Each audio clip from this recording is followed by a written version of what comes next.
Hello বন্ধুরা, আজকে আমরা শ্যামাসুন্দরী মায়ের মন্দিরে যাচ্ছি। এখন হাঁটছি আমরা।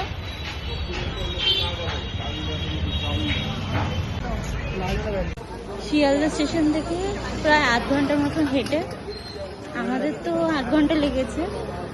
আমরা প্রায় পৌঁছেই গেছি। ওই যে ঠাকুরের মন্দির দেখতে পাচ্ছ তোমরা, জয় মা শ্যামাসুন্দরী।